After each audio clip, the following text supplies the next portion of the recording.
I'm Harold Jansen. I'm the Board of Governors Teaching Chair, and today I'm happy to have a conversation with Sheila McManus, who is the new Board of Governors Teaching Chair, who will be joining me, helping to run the Teaching Advisory Council in the Teaching Center, and so we thought we'd get together and talk a bit about teaching. First of all, congratulations on becoming the board chair. Thank you. Very excited. Yeah, you should be. It'll be awesome to work with you. Yeah. So one of the things I know about you is, if I had to define what I know about you in teaching, is excited. You are perhaps the most excited person about teaching. So what is it about teaching that you love so much? What is it that gets to you so much? What's not fun about it? It's getting to meet all these students who are so much fun. It's getting to, once you start thinking about why can't teaching be fun, then what about it isn't? You know, and once I started realizing that it didn't have to be about getting hung up on content and whatever, and thought, oh, you know, we might actually have more effective learning if we have a bit of fun. And I mean, I love what I do. I love teaching. I love the conversations I get to have, you know, in that room, and never knowing what they're going to say. I mean, it's less about what I think I'm going to say in the class that day. It's never knowing what they're going to come up with, and seeing if I come up with some, you know, strange idea, will they run with it? And they will. In one of my classes, we often use the metaphor of the Muppets, Statler and Waldorf, who are the grumpy old guys in the, you know, so I just say, all right, this is going to be Statler and Waldorf day. And they know that some of them are going to have to volunteer to be the grouchy old guys sitting up in the balcony and kind of criticizing other people and you know, make them be the voice of, like, you know, historians past. But it's just about thinking, how can this be more fun, and why not? Well, that's the thing that's really struck me about teaching, is that every time you do something, it's different because the students are different, right? And the room can be different, and all those variables, it's a completely different experience. Even if you're talking about the same topic, it's different every single time. Yeah, you never know what they're going to do with it, and that's great. Because once you give them the space to do what they want, or to approach it differently, or, you know, you can have the same question, you can even set up the exact same debate, you know, the standard thing that you did last year. That group of people is going to do something totally different with it, and it's hilarious where they go sometimes. So have you always approached teaching that way? Like, it sounds like you teach similar to the way I do, which is sort of building on what they bring to class. But did you start teaching more traditionally, where you would just get a lecture? So what caused you to make that switch? A few things. I think the single biggest factor was I had the enormous good fortune to become friends with Pat Chutrick, who was a sociology professor here. She's the only 3M teaching award winner the U of L has ever had, and we happened to become friends and started having coffee regularly. And I think I'd always wanted to try to do better. Like, I can remember sitting back in grad school, and, you know, you're a TA and you're watching a prof lecture and you're thinking, okay, even I'm bored, you know, and I'm a PhD student, I'm a grad student, and I can remember thinking, what would I do differently? What would I do differently? My first few years of teaching, no, I mean, you're just sort of frantically scrambling to, you know, keep your head above water. And I knew I wanted to try bringing in maybe more discussions or more this or that, but I didn't ever really try to be too brave in terms of really stepping out of the normal box, until the single biggest factor really was just years of conversations with Pat, and having a mentor like that who really got teaching on a pretty profound level, but was also willing to say, you know, try this, try that. I think, if I went in with an okay idea, I'd run it past her and she'd make it a great idea. Or I said, well, I kind of want to achieve this, or to try that in class. And she said, well, you could try thinking about this or that. But it really encouraged me to begin taking more risks in terms of really doing things differently. History is a fairly traditional discipline. It's still taught in a fairly traditional manner. I always say we are not one of the cool kids disciplines, like we're really not. But it was Pat who encouraged me to start taking some of those risks. And then I realized, oh, I'm having more fun. Hey, this is great.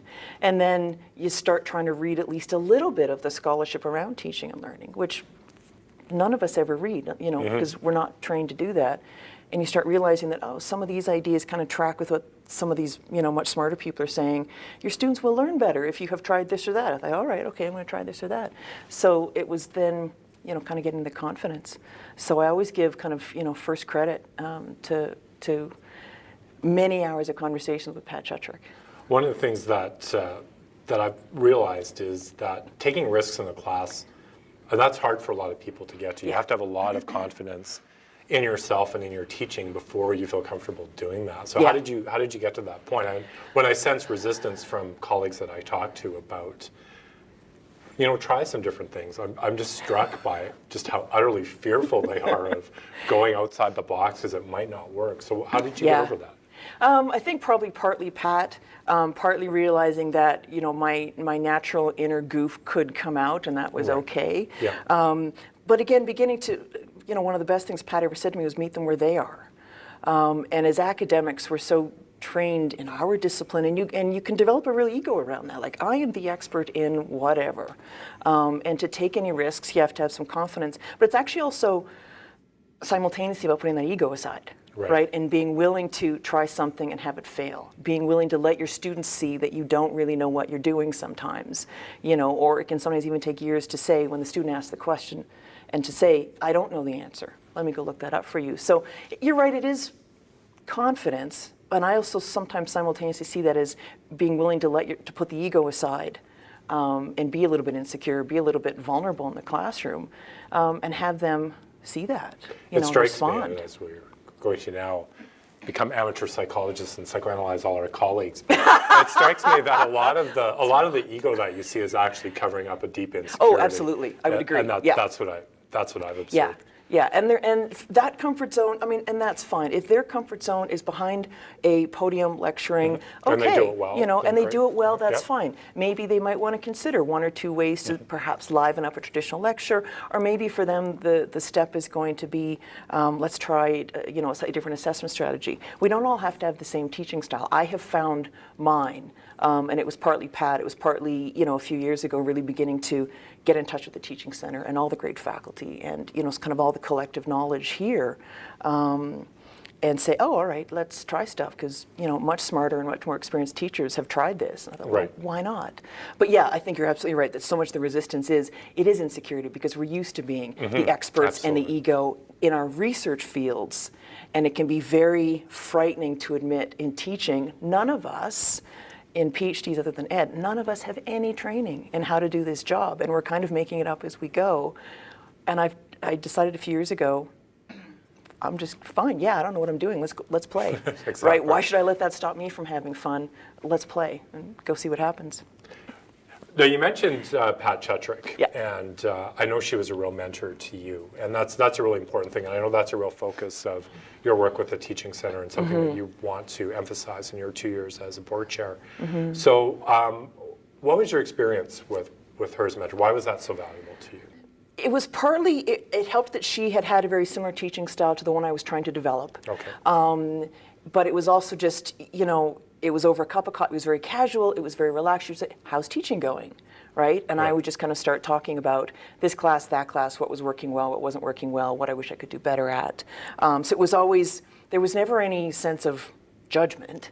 She was always just keenly interested in what I was doing. She had to retire early for medical reasons, and she still desperately misses the classroom.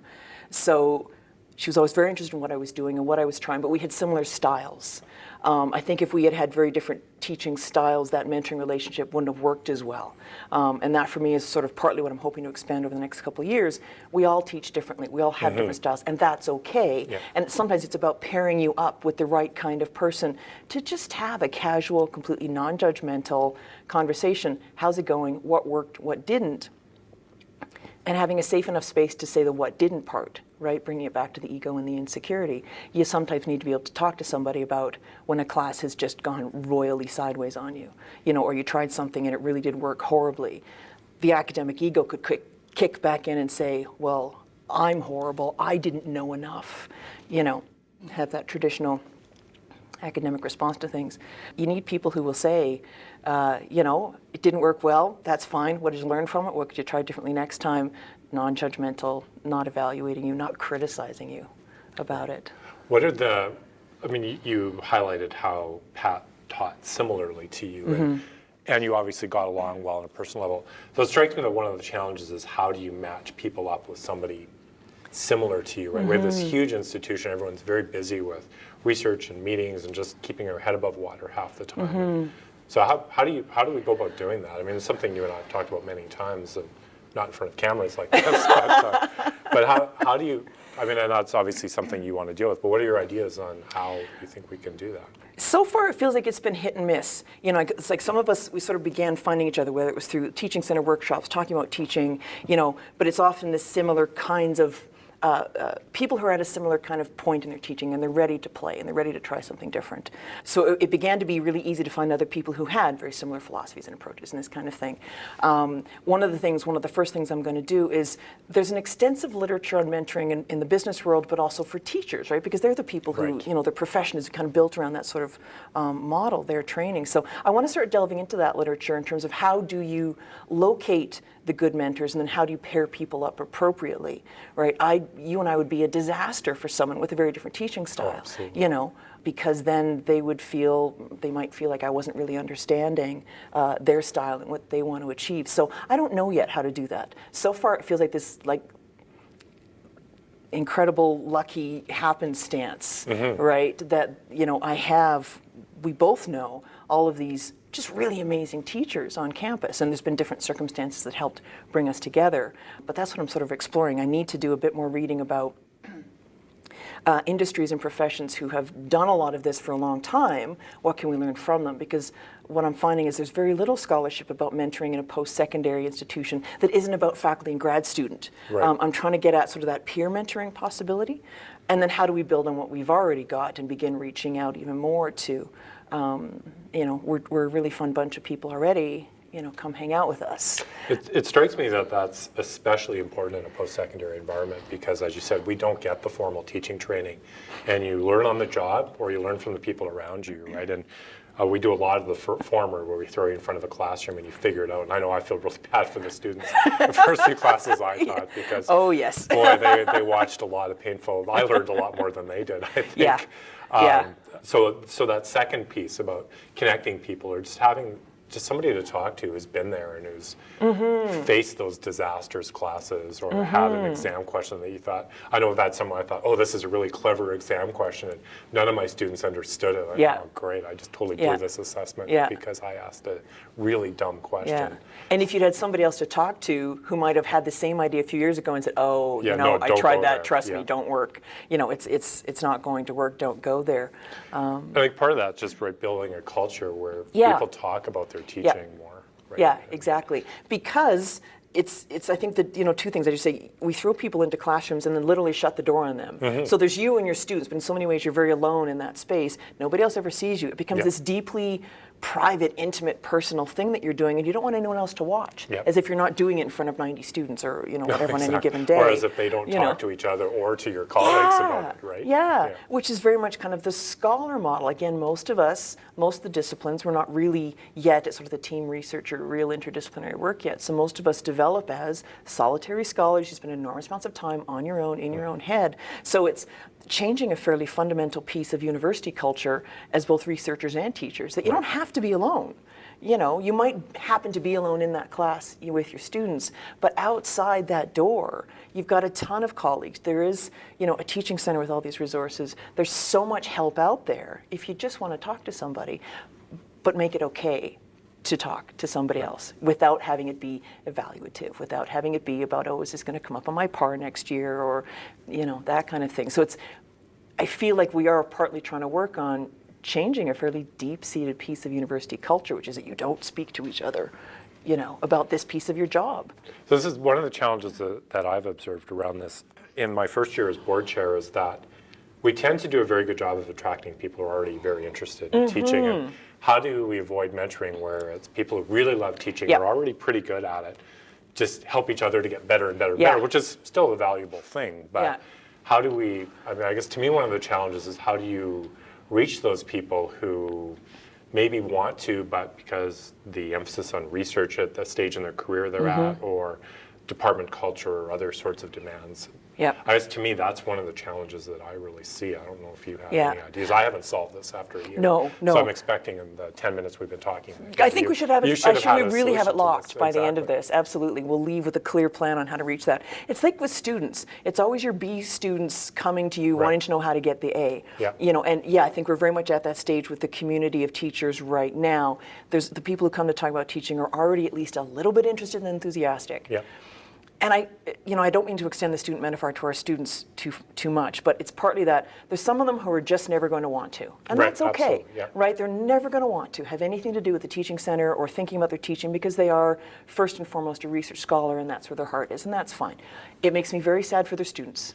I had a conversation with a former student of mine just yesterday, and we were talking about retention strategies and this and that, and we thought the simplest thing. Imagine if you could put aside teaching style and assessment strategies and everything else, if a lot of the faculty just learned to care at least a little bit and show that to their students, how much of a difference would that make? So I don't know, and this is one of the things I'm going to be working on over the next couple of years. I don't know how do we begin to reach other people. It's going to be incremental. It's going to be, I think, hit and miss.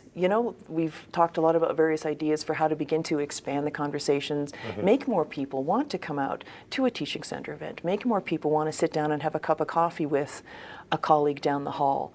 I think the timing is really good because there's been so much development in the teaching center in the last few years, right? There's so much taking off there that it feels like we're kind of hitting a critical mass in terms of there's a wide range of very different kinds of offerings for people right now. It's how do we connect them with the one that feels most appropriate for them? Like if a single 2-hour workshop is going to help get them through the year and maybe be a bit happier, fantastic. How can we get them exactly in that place? If they want perhaps a more personal mentoring relationship where there is somebody, you sit down and have a cup of coffee with, as you and I do, is kind of, this nexus. This group of us, we get together on a regular basis and just talk about teaching. Do they want a more intensive 4-day workshop like the ISW? Great. That's not going to be for everyone's tastes, no. But as I say, I feel a bit like there's hopefully sort of a critical mass moment now because there are so many great offerings in so many different ways. It's just about beginning to reach out more. We're never going to get them all in. No, there's always going to be people who just don't want to apparently ever get better at teaching or have more fun or maybe like that piece of their life a little bit more. Okay, but again, to go back to the quite unfortunate student metaphor, there's all those C's out there, right? Exactly. Who maybe it would just be a little piece of something, would make them feel like they're part of a community of teachers here, would make them understand that there's so many great resources available for them now. What do you need? Right? What do you need? We can get it to you. The D's or whatever, fine, But I think there's a big group of faculty members out there who just don't even know yet what's really available to them. And when I think about a deeper cultural shift, that becomes a bit more problematic, I think a bit more challenging because I can say I'd like to help change the conversations around teaching and make it okay to talk about teaching and say I love teaching as much as or perhaps more than my research or you didn't just say that, did you? I didn't just say that. I'm tenured, I can say that now. Okay. But they can bleep that out. Bleep that out. I did not just say that maybe I like teaching more than my own research. Not that I've stopped doing it. That's when I talk about trying to change the culture and make it okay to talk about teaching more. That's a more deeper sort of transformation. I think in my first year, well, even all the activities that have been going on the last few years, it's still like a piece at a time. If one person comes out to one event once, fantastic. How do we follow up on them? Teaching day, I think you and I both noticed that there was kind of some new faces there. Absolutely. How do we get them to come back for something this fall? So maybe it's going to be incremental. The other thing I've noticed is more and more people have gotten involved in the teaching center. There's kind of that diffusion of people throughout the university, and you get more of those informal kinds of conversations. I had coffee with somebody yesterday, and I was saying, I've really noticed that you really seem to take an interest in teaching. You should come to this or maybe consider the ISW or something. So I think you have a lot of potential and really committed to trying to do this well. And I think that's awesome and trying to encourage each other. And that, I think just over time, at first it was such a small group and it's a bit of a virus that's spreading slowly, but it is spreading. Because I think maybe it is all, for some people it's just that little moment. For me, I had Pat, but somebody saying, and I started doing this a bit more consciously with people, I've heard great things about you. I'll track down someone I haven't met and say, man, a student of mine was telling me about what a great time they had in your class. Have you thought about, getting more involved? Or, you meet a person in this context or that context and you lean on them a bit to think about becoming a teaching fellow or, there's a talking about teaching theme coming up, you think, well, I heard about this other person. So it's partly about personal connections. And having even just one person say, I really want to get you more involved. I sent an email to someone about that a couple weeks ago, kind of a different context, but then I said, I still remember this great talk you gave at Teaching Day a few years ago. I want to get you more involved with the Teaching Center this year. So consider yourself warned. I'm going to be emailing you to kind of begin roping you in. Yeah. And maybe that's the point that we're at right now, where it's personal connections, personal relationships, one-on-one emails. We're a small enough university that can still be, I think, a very effective way of expanding things. And then, eventually, as you say, the virus to me spreads. is how you've talked about sort of the cultural shift that needs to happen.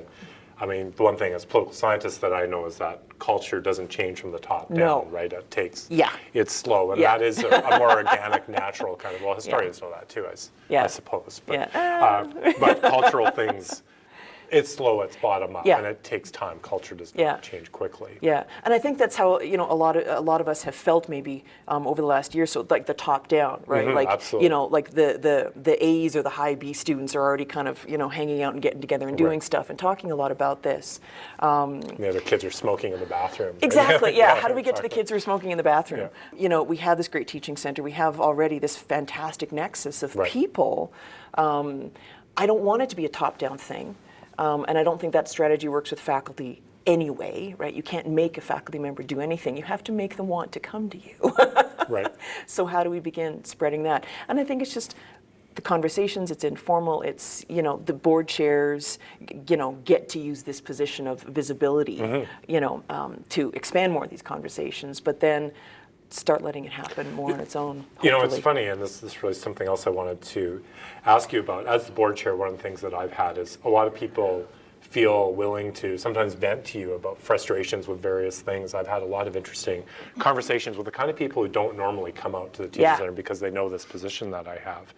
And so one of the criticisms that I hear about stuff the teaching center does, and the kind of teaching that you and I like to do, which try to engage students where they're at, is that it's sort of dumbed down. It's not serious, right? That it's to kindergarten or play school kind of thing. How do you deal with those sorts of criticisms? That it's not real serious, right? Serious scholars get up and lecture.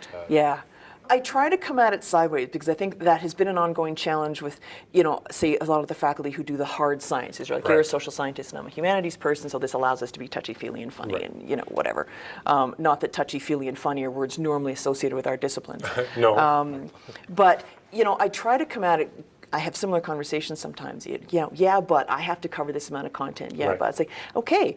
The first thing I try to do is recognize there are very different teaching styles and kind of acknowledge that to the person. You have different constraints that I don't have.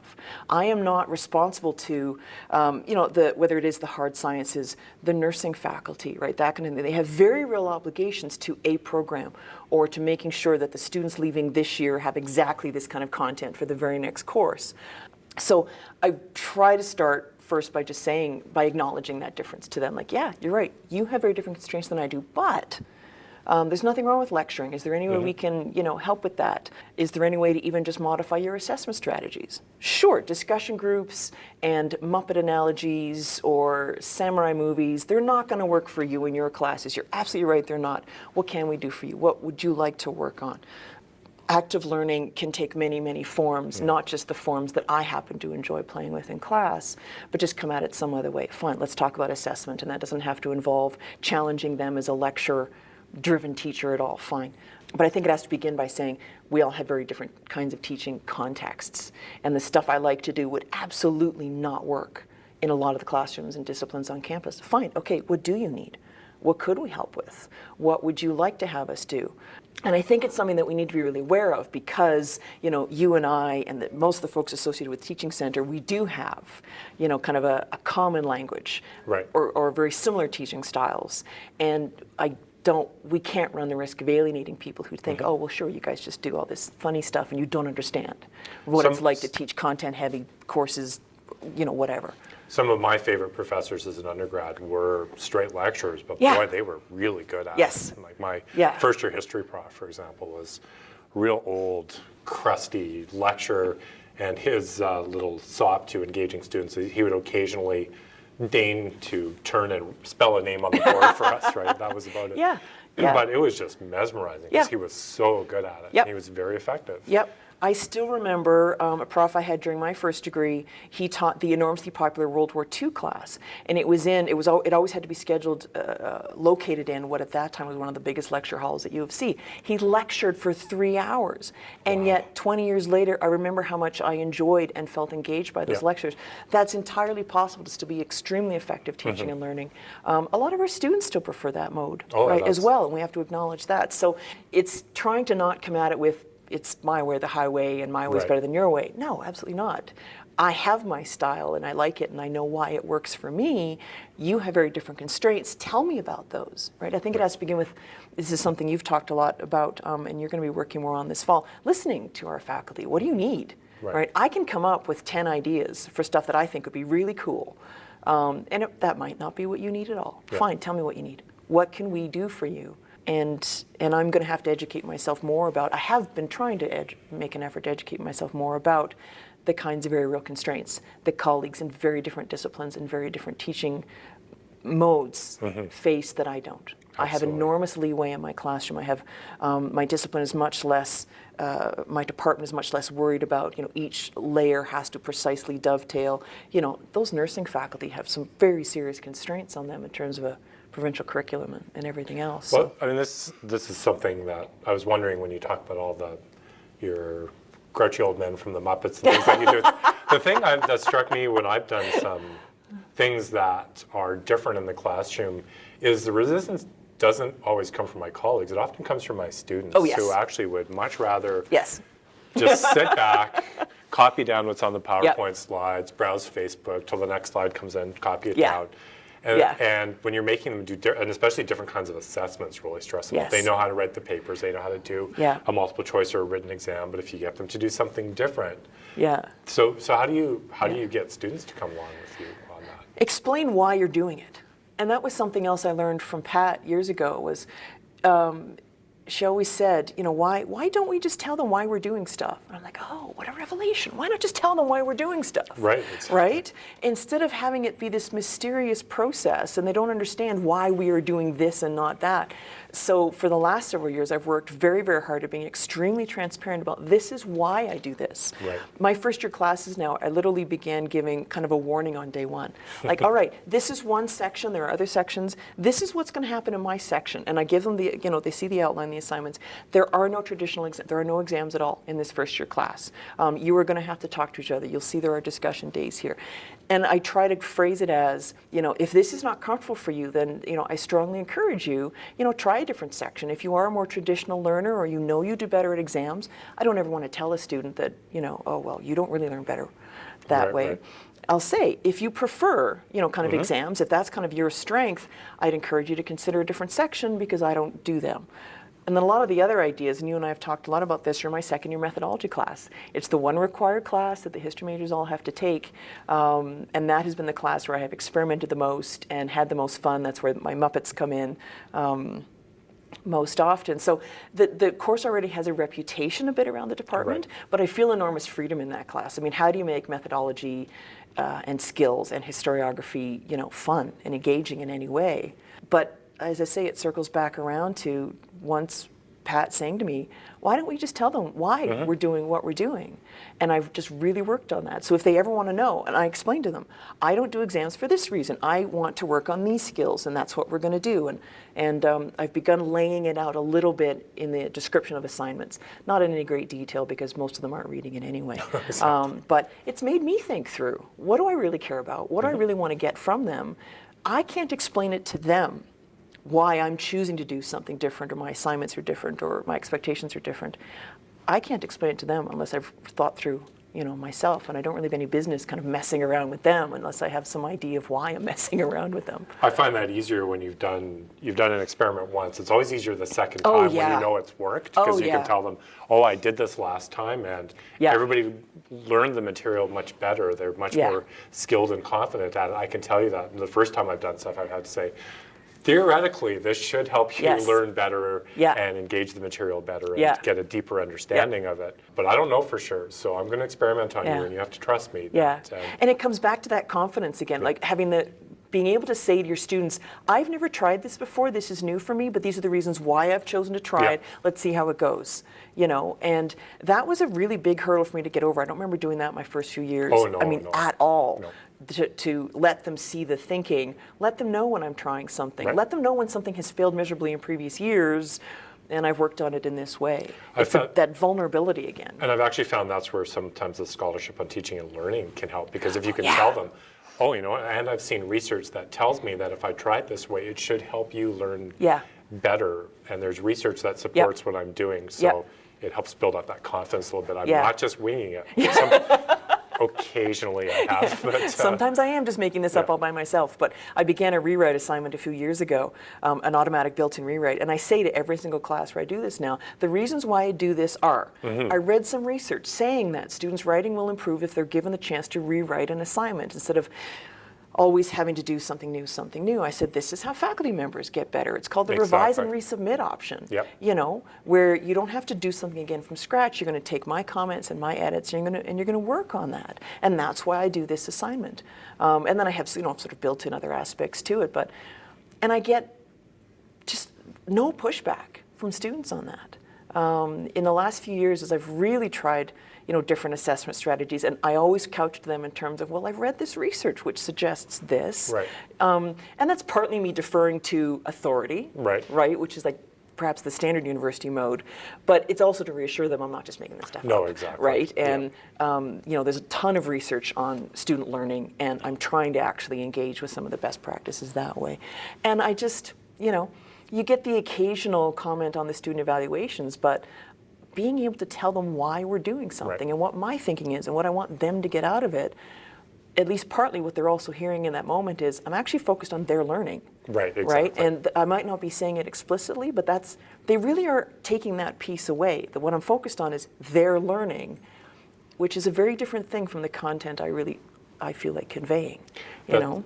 I mean, that point about that you're focusing on their learning, I think what a lot of people don't realize is that lecturing is actually the easiest thing to do. I find the amount of work that goes into preparing all these other things and making it work, it's hard work, a lot of thought and planning and managing it. Yeah. It's far trickier. It'd be far easier for me just to get up and just, here, I'm going to tell you a bunch of stuff, write it down, memorize it, and we're good. Yeah. And I don't think a lot of people realize that, students included. Yeah, and that's fine. Like the students don't have to understand. No. But yeah, the days when I do lecture, because I haven't eliminated them yet. I've reduced them greatly, but they're very relaxing, really, comparatively speaking. Because I just have to stand up. I mean, academics can talk, but I don't have to pay attention to the room. In that sense, I'm not running around managing little groups. I'm not having to be prepared for them possibly taking this in a different direction, and then how am I going to roll with that? A lecture's a lecture. I'm working on making my lectures better. I'm working on some of those little strategies to engage them more in that process, but they're infinitely easier. It sounds like you still do some lecturing. Do you find there's a difference between, say, first, second, third, fourth year classes? Do you approach them differently? Is it the subject matter? The lectures, no. I think I approach the lectures all in very much the same way in terms of trying to make sure that they're very clearly organized, connecting clearly what did we do before, what did we do next time, and again, why am I conveying this information to you in this way? Trying to, again, learn from best practices of PowerPoint, what can I really make use of? Well, photography, art, I use a lot of maps just because I'm, sort of a very visual person that way. So, no, in terms of how I deliver the lectures for second and third year. But do you do less of it?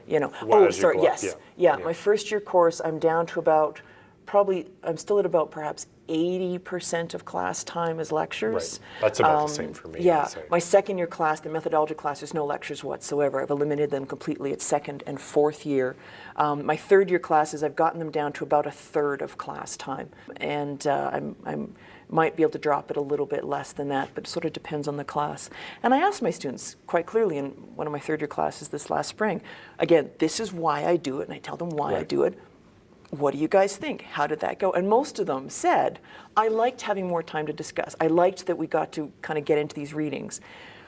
Most people are going to say, students don't want to do the readings. They don't want a heavy reading course, right? And a couple of them said, yeah, the readings were a bit heavy, but I really liked that we, got that. But if they see that the readings are actually relevant, right? Yeah. And a lot of times, and I will confess to being a little guilty of this, I have courses where I have all the great stuff I'm doing in class. Oh yeah, and read that book too, right? Yeah. And that doesn't engage. But Yeah. if the readings are actually something that, wow, we're talking about them and I see how they're relevant, Yes. then that's not the burden that it Yeah.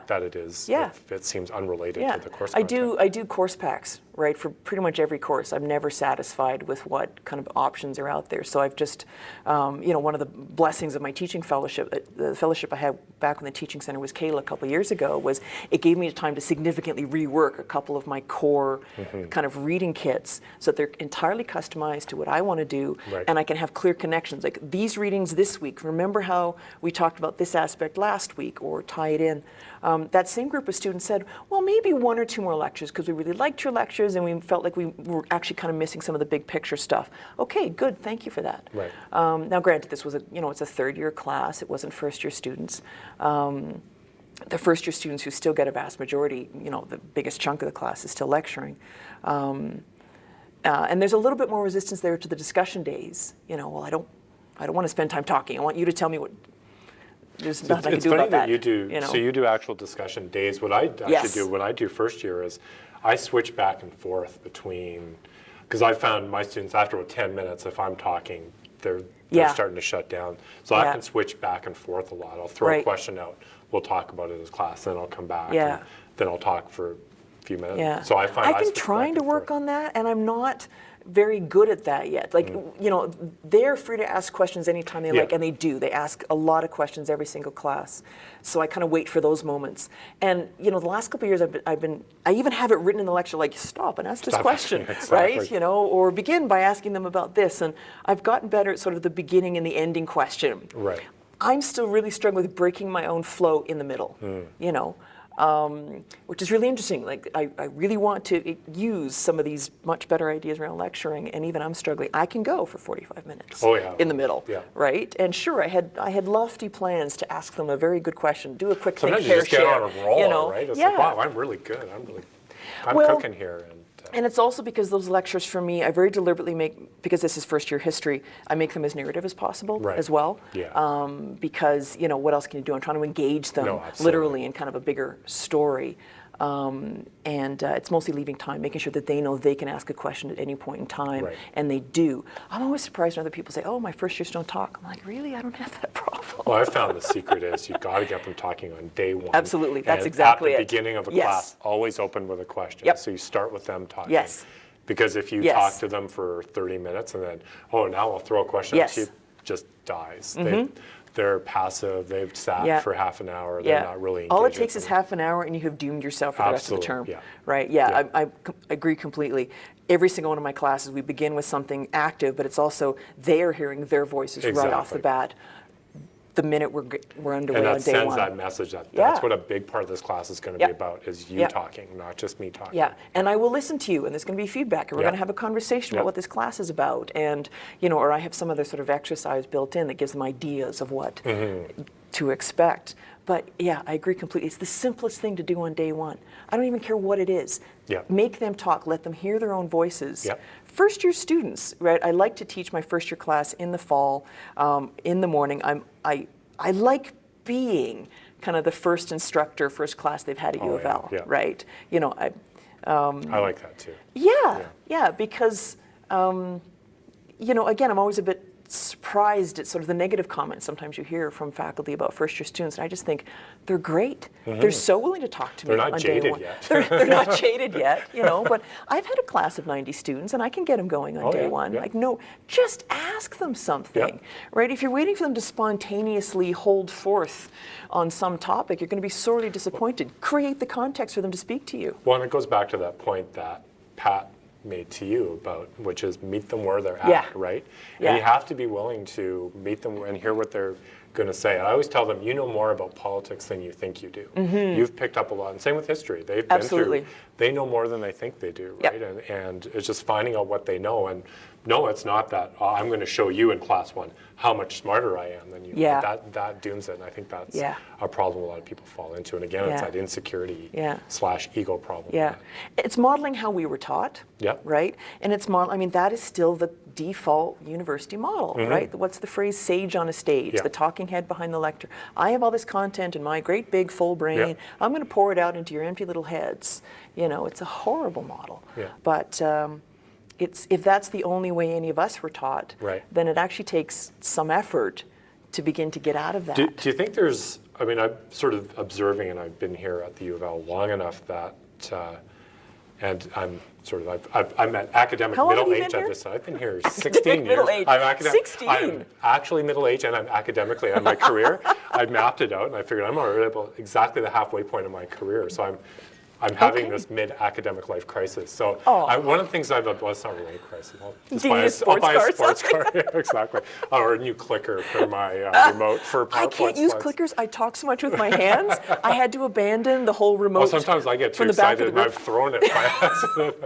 Hit a few students, I've but- accidentally stopped it, and then I have to figure out what I'm doing, you know. So Hit the blank I thing. had to I walk constantly in my first year Oh, me classes, so too. it's just like That's why I need the remote. 'Cause But I'm see, always- as I'm passing by, I just hit the next slide. I learned that me and remotes, it was embarrassing. See, my project Sorry. for this year, no, we're going Let's go back to you being middle-aged. No, I'm happy to talk about something else. My project this year is to try to lecture in my first year class I'm teaching in the fall, is to walk the entire way around the sides and the back of the classroom. Oh, I want to try to do that at Yeah. one point. That's The a problem goal is for me. closing the loop is very, very difficult Yeah. because the seats are right up against I that know at back the back. window, I'm a depending little on where they concerned are. about that. I might have to get students because their chairs pushed back. But this is a goal of mine. I just do a gigantic U, so I'm just in constant motion, gigantic U the whole time. Yeah, I don't use the sides enough, and I'm going to try that. Yeah, it was a Pat Chutrick thing as well, you know, because you start off terrified, Oh, and that exactly. podium You is your hide- safety oh, zone, absolutely, right? yeah. And she said, you know, like, you can't.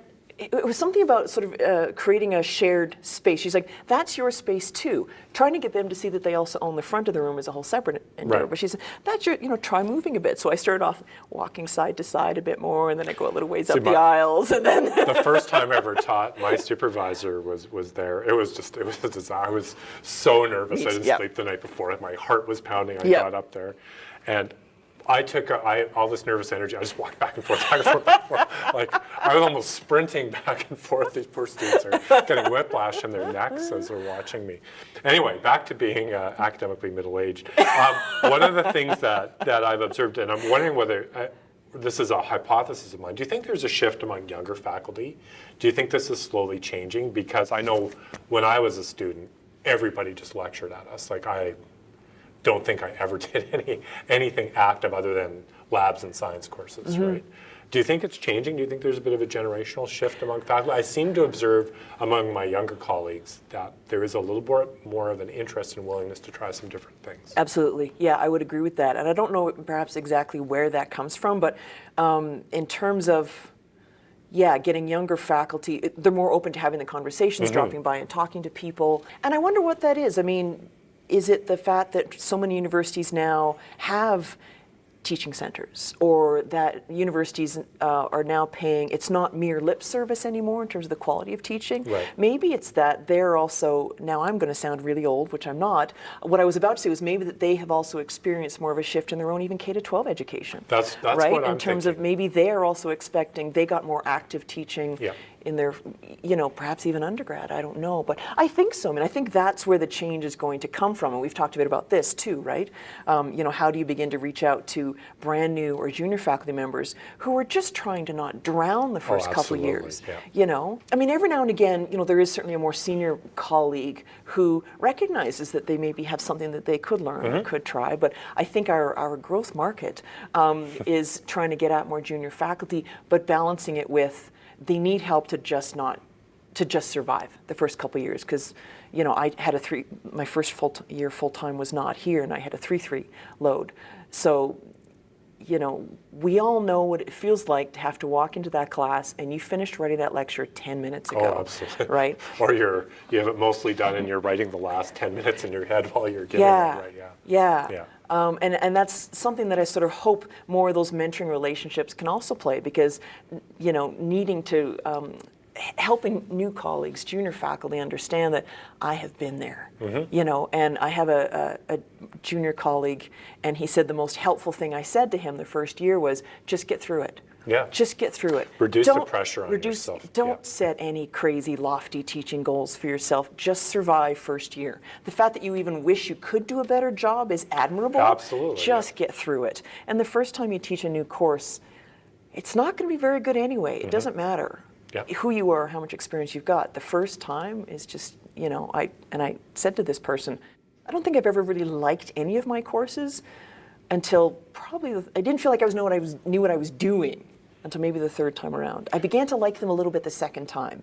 You know, the one course I've taught most often, my second year course, the methodology class, I'm up to maybe 9 times now. I really finally have it where I want it. Well, you did better than I did. It took me 15 years to get it. That was last year that, yes, I finally have this. There's still stuff I want to fix. I'm still not there, but I found the approach that actually works, and it took a long time. But and I think it's partly viewing these things as challenges rather than as threats. Right? Absolutely. They're an opportunity, like methods, or you and I have talked about this a lot. It's the dreaded course. Students hate taking it. We make them take it. But for me, this is the ultimate teaching challenge. Can I make this course work? Yeah. And can I make it something that's engaging to students? Yeah. And that was just the ultimate teaching challenge in my career. And it took me 15 years. So. Yeah. Yeah. The thing I wanted to ask you, and before we wrap up though, is so I want you to tell a story about an experiment you've tried that's gone horribly wrong. We've all tried it. I've had classes gone horribly wrong. What are things you've tried? My most epic failure ever. A couple years ago, I got quite inspired by a colleague who did these neat team projects. Like so many academics, I'd always studiously avoided the teamwork, group work, because I hated it as a student. Right? All of us have become faculty. We're the kids who hated the group projects. So I thought, I'm going to do this, because she'd had some interesting strategies about how to get the teams to work efficiently, and it was also sort of fairly new in reading some of this teaching and learning literature, and turning more power over to them, and blah blah blah. And I had this third year class where I had taught more than half the students before. I like to say I would not have attempted this if I hadn't taught some of them before. I thought, okay, they can handle this. So it was the first year I tried radically cutting back on the lectures. I reduced them to half, like in one fell swoop. I cut the lectures down to half, and they needed to form teams. I did not select any readings. They were going to select all the readings and then present them to their colleagues, and they were going to lead the discussions. Like, I tried to do way too much all in one fell swoop. And as you know, I mean, the funny thing about third year classes is you have anything from second to fifth year students in there. Yep. And I let them choose their own teams, because I wasn't prepared to be quite as invasive as, mandating the team. I let them choose their own. So the senior students, the ones who are in fourth or fifth year, totally rocked the assignment, right? The students who were in second or third year just flailed, because I had left it quite unstructured. So the teams who were mostly comprised of second and third year students, they were just disasters. Like, they were picking weird, old, crappy readings, and then they were coming into class with no particular plan, or, once they saw one team of more senior students approach it this way, so for the next 4 days, that was what every single team did. There were a couple days where the conversations were getting seriously off track, and I had made a deliberate decision early on in the term that I was going to let the teams, sometimes 2, sometimes up to 3, run the discussion. Right? And I sat back, and I let it go, just horribly off the rails. Yeah. And I couldn't move the goalposts on them halfway through. No. I was a few weeks in and suddenly realized, oh boy, right? And at that point, you are stuck. You are 3 weeks in. You realize, not even that, because I think I had actually front-loaded all the lectures. So we didn't get into the group sort of team readings and conversations until probably halfway through. So it was the first half of all lecturing. So we hadn't really built up much of a community feel yet. And then all of a sudden, I'm just turning it over to them. Right. So I shouldn't say 3 weeks in. So we're about halfway through. And it begins, and I realize how horribly awry this is going. There's nothing I can do. I can't suddenly jump in and add more structure for the students who need it, because the students who'd already gone would have felt like I was then giving unfair treatment. I felt like I had to just let the debacle happen, for the rest of the term. In slow motion, in 75-minute chunks, right? Never knowing is this going to be one of the good days, or is this about to be a really, really bad day? And it was some of the worst days I'd had. Now, I learned a lot. That's what I was going to say. So what did you learn from it and change? I would perhaps attempt something like that again, but provide much more structure, right? I got a little too caught up with the whole, oh, let's turn the learning over to them, No, they needed a lot more structure so that the 4th and 5th years would have still done just fine, but the 2nd and 3rd years would have been more comfortable. Right. Provide a lot more. The entire subcategory here is provide more structure. So more guidance on appropriate readings, more guidance on discussion strategies, or that kind of thing. And then if a conversation is really going really badly, step in. Yeah. And maybe meet with the team leaders afterwards to say, this is why I stepped in. I saw this begin to develop. I've seen this happen before, and no good was going to come out of this conversation. For you or for me, yeah. right? Yeah. But then the best part was on the very last day, because I try to always have the last day be, again, some kind of conversation wrap-up day. What do you think? Informal feedback. The students gave me some fantastic, very honest feedback. They liked it much more than I did, because they felt like they had all this freedom, which they didn't normally have. Granted, that was mostly coming from the more senior students. Right. But even, they were all kind of obliquely referring to a couple of days where the conversations got really unfortunate in a hurry. And even then, for them, they saw it as kind of a positive, that, oh, we've never been free to just, vent whatever stuff is in our heads before. Most of them, besides being very kind in terms of concrete feedback and some, well, maybe it would have worked better if you'd helped us do this. They were really lovely to me that day. They actually had a lot of really nice things to say about it. I still left thinking, it's never happening again. That's right. We will never speak of this again. I'm glad you guys got something out of this term, because I felt like I had let them down, right? I felt like I had tried all these experiments and I was going to do all this stuff. It was the first year after my ISW, and that was what it was. I had decided I was just going to, try every experiment in the book all at once. Well, this gets back to I think, the basic point. Like, students are pretty forgiving if they see you care and you're trying. Yeah. Right? So they will forgive almost anything if they see you are really putting what you think will help them learn the best, first and foremost. And we had this lovely, honest discussion on the last day. Like, I was very clear with them, as I had been at the beginning, but I reminded them, these were my goals. Yeah. This is what I had hoped you would get out of it. I'm not sure if you did, but tell me, what do you think you got out of this? You know what my goals are. I'm going to write them down here on the board again for you. What did you guys get out of it? What do you think the strengths and weaknesses are? And, I know, the anonymous student feedback evaluation forms had their place, but I've been very successful the last few years with students being willing to be very honest with me about what works and what, in conversation, face-to-face on the last day. I always say to them, you still got the anonymous form, no worries, you can do that, but I want to know. I'm going to ask you questions that aren't on the form. And so that last day of a class, which still in my memory is the worst disaster of the last several years, the conversation we had as a group on the last day was really wonderful. They had gotten something out of it. I learned a lot, but they got something out of it anyway, and they were very forgiving of what had gone poorly. No, I agree. That's been my experience with students too. They're far kinder. I sometimes tell them you're too kind. Actually, you're kinder than we deserve sometimes. Absolutely. But well, thanks, Sheila. Thanks for taking the time to happy to be talk here. with me, and I'm really excited about working with you over the next year. It's going to be a very fun year. I think so. Yes. Thanks.